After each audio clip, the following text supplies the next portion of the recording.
Creative inspiration is a puzzle, a paradox, some say a mystery. Inventors, scientists, artists rarely know how they even come up with their original ideas. They mention intuition, but they can't say how it works. The dictionary defines create as to bring into being or form out of nothing. But that sounds impossible. What is creative inspiration? And where does it come from? I'm Dwight Nelson. Let's look at the evidence.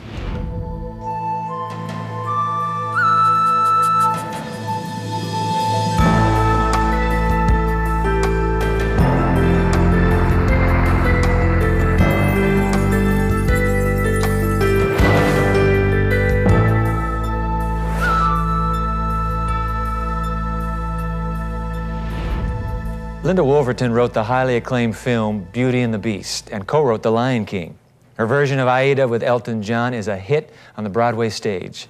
We talked to her about her work, the nature of creativity, and the relationship between creative inspiration and spirituality. I'm living now beyond what I ever dreamed for myself, because it wasn't the castle on the hill that I've always thought was going to give me happiness. I liked the doing of it.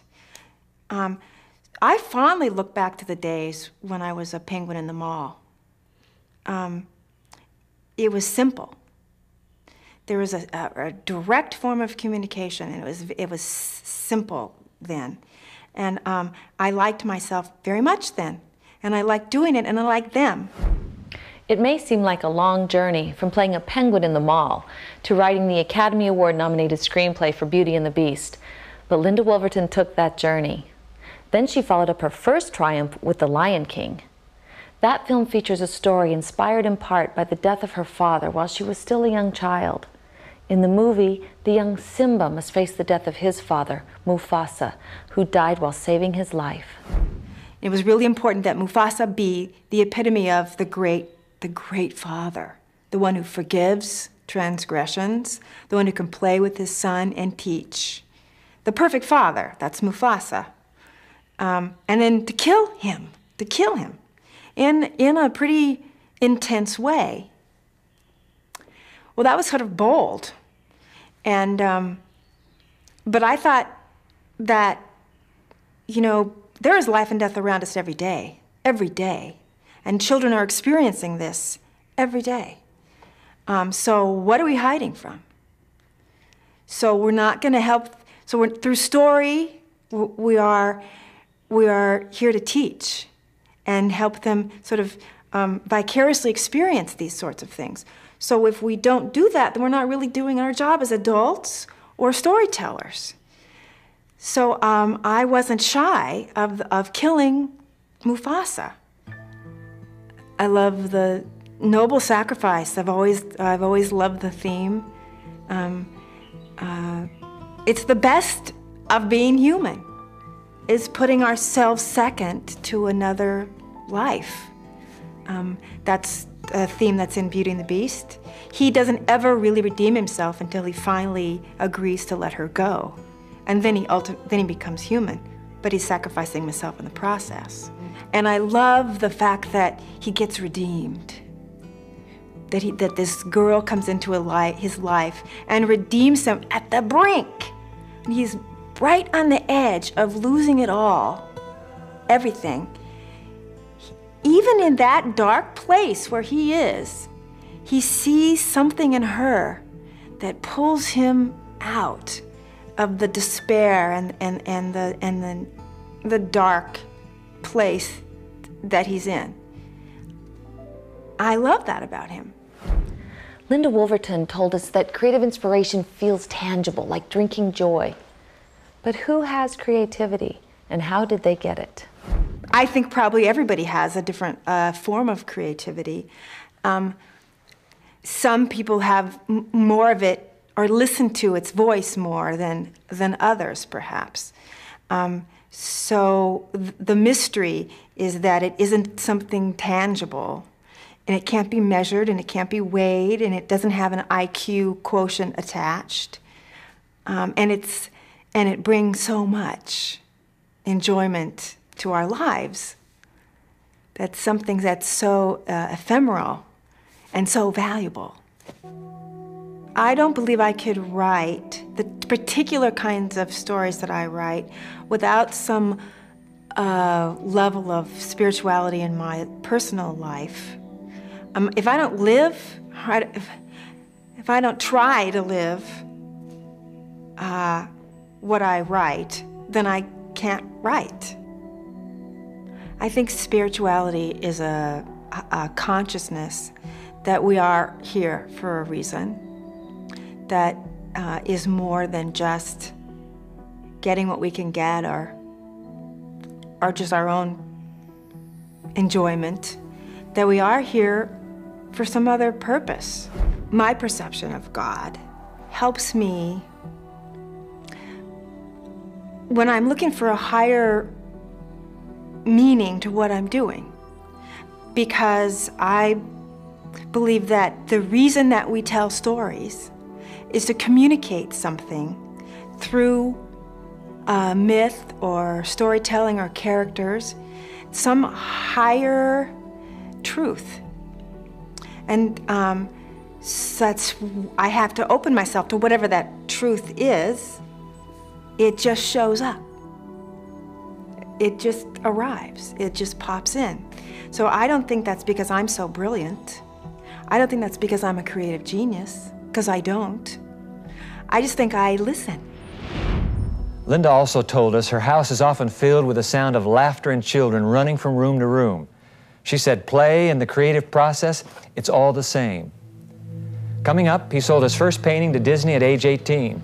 Now he's known worldwide for his unique ability to capture both the subtle moods and intense passions of nature and its beauty. You'll meet him and watch him work next.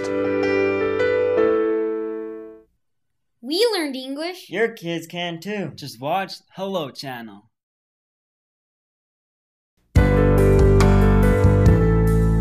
An artist paints a line on a canvas, then another line in tension with the first. Out of this pattern of lines, a picture emerges which we might call great. What is art? What makes it great? What goes through an artist's mind as he paints? Could God be a source for creative inspiration? When I sit down to paint, I am in relationship with him. He's the creator, and I am, a silly human being who's trying to emulate something in a way, but I'm a partner with the creator in this whole thing. And so the spirit behind what I'm doing is not just to make a pretty painting, it's to create impact through the emotional look of this, through the color, through the look of the painting, through the subject matter. And it's very important to me that people realize that my painting isn't just of a tree, it's of what that tree is, what it represents, what it feels like. When we go and we look at a landscape, or we look at something and we take a photograph and we can't figure out why that photograph's dead, it's when we get home. It's because when we look at something, we can also feel it and we can hear it and we're there, we're experiencing it. And that's what I try and have in a painting, and I can't do it in a photo. I had an instance where I was doing a show up in San Francisco, and a man came up to me at the show and he introduced himself and he said, I'm dying. And I went, whoa, well, okay, and that's a little bit scary. And he said, but you know what? He said, you make me want to live again. And I said, okay, still kind of going, well, what's? And he said, well, he says, I have AIDS. And he said, I was going to buy this headstone for me after I died, and I went into a gallery and I saw this painting, Serenity, and I saw this painting and I had to have it. And I took that money and I bought that painting and I put it at the foot of my bed. And he said, and I've decided I'm going to live. I'm not going to die anymore. I'm going to live as long as I can. And I didn't even know what to think. I just kind of was dumbfounded. And it wasn't until several years later that it just hit me that artwork could do that. It can have an impact on people. Whether it be a child's drawing of his mom, a cast iron sculpture in Philadelphia, or Van Gogh's Starry Night, artwork does have an impact. So what is the process that takes a simple line and transforms it into a powerful image that lingers in our minds?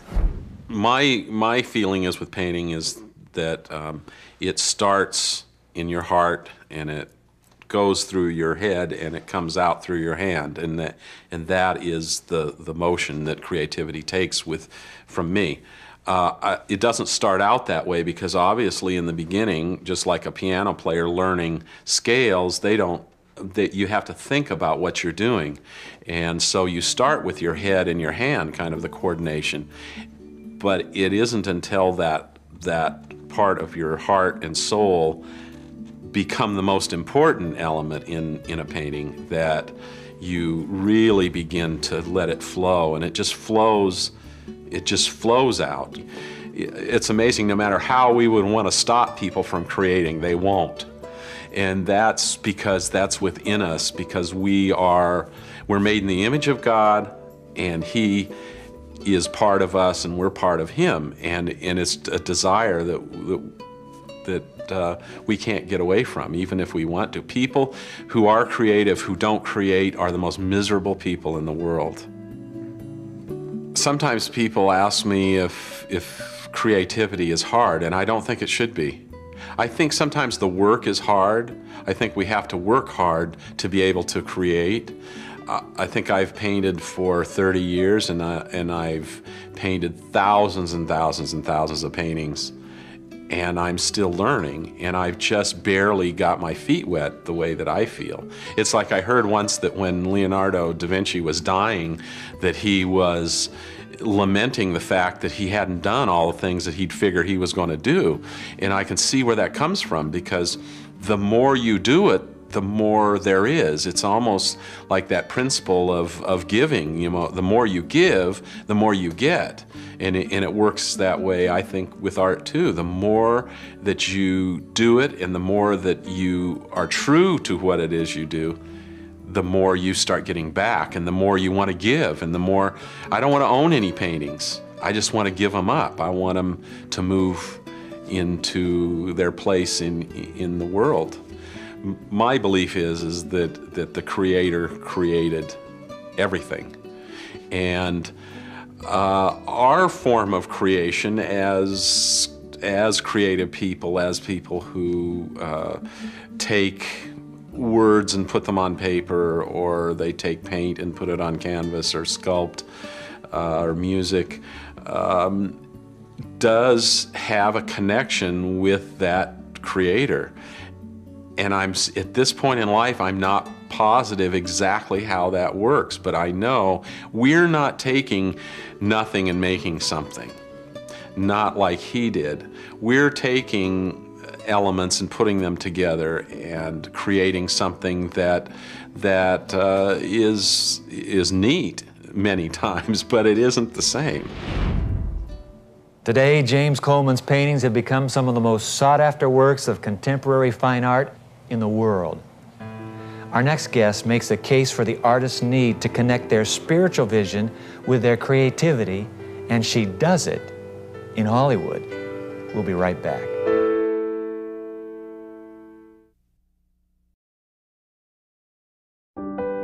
I remember a time when I wasn't being very nice to one of the girls at school. I didn't think it was a big deal. But in one sentence, my mom helped me understand. She said, "Mija, you need to treat others the way you want to be treated." I thought about that a lot. I still do. Life's most important lessons are best learned in the home. A message from the Church of Jesus Christ of Latter-day Saints. Learn English and have fun.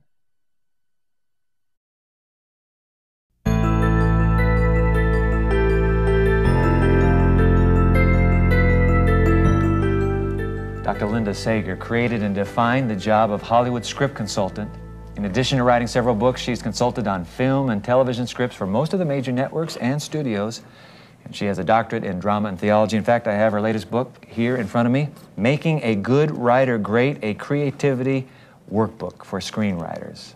Linda, a delight to have you here on The Evidence. Now, a wonderful book. What's the answer? How do you make a good writer great?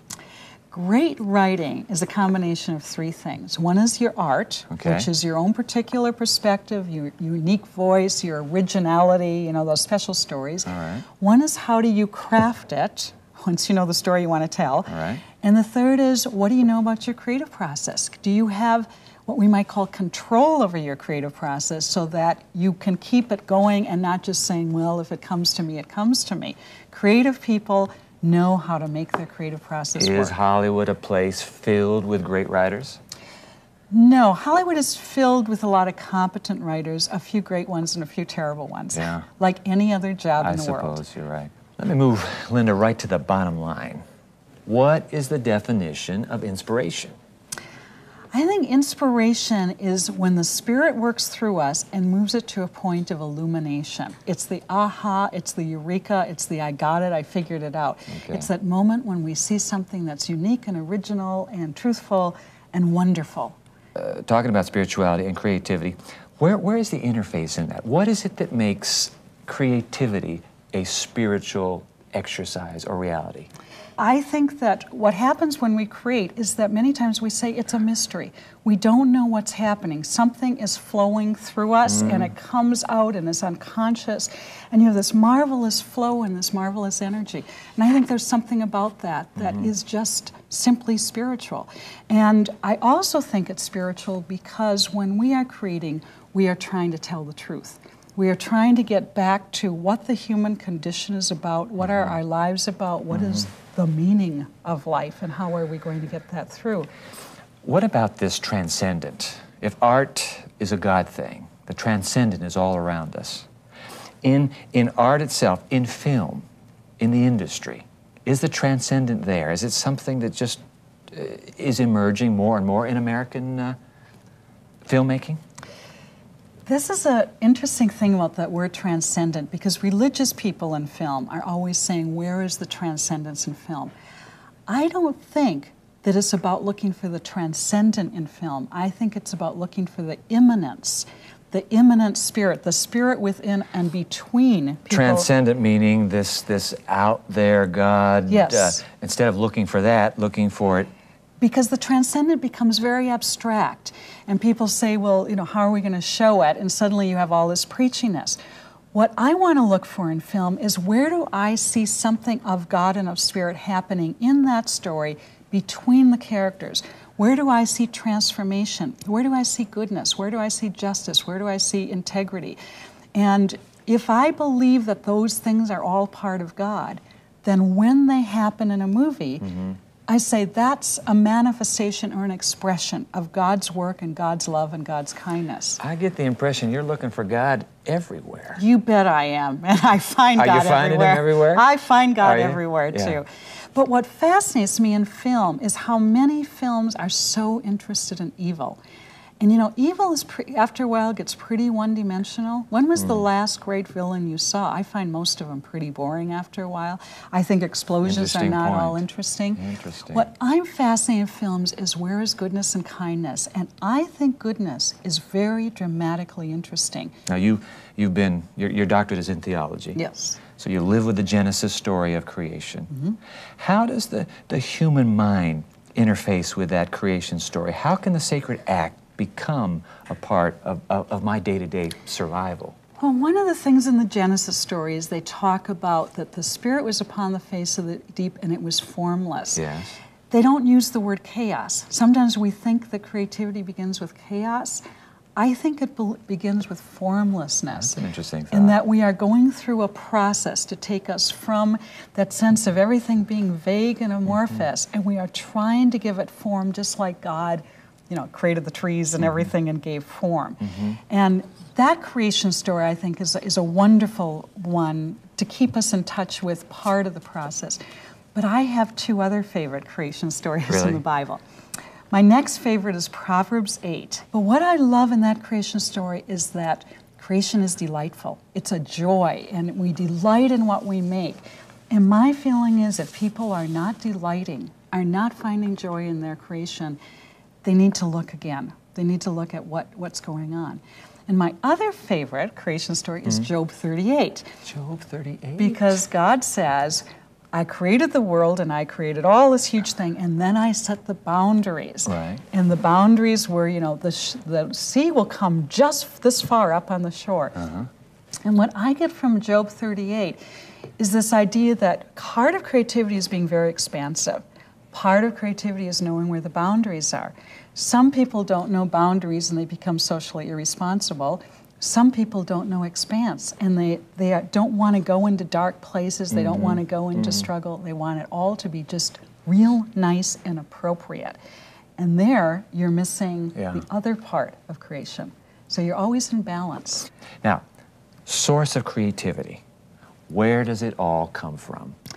My feeling is the source of creativity is the Spirit, is God, that because our world was made to be creative, and we just have to look around to see the vast amount of creativity, that Creator who made the world also made us and planted in us that ability to be individual, to do something unique and wonderful. Linda Sager, what a book. Making a Good Writer Great, a creativity workbook. Thank you for sharing with us about your creativity and the journey with God. What do you think? Art and inspiration, is it a God thing? We'd like to know your opinion. You can find out more about our guests as well on The Evidence website. It's www.theevidence.org. We'll be back in just a moment with some concluding thoughts.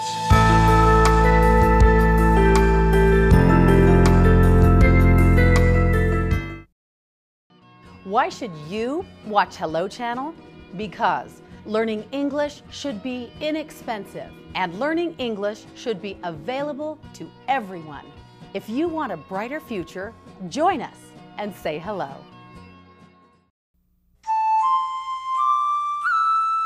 There's an interesting perspective on nature that comes to us from the Psalms of the Bible.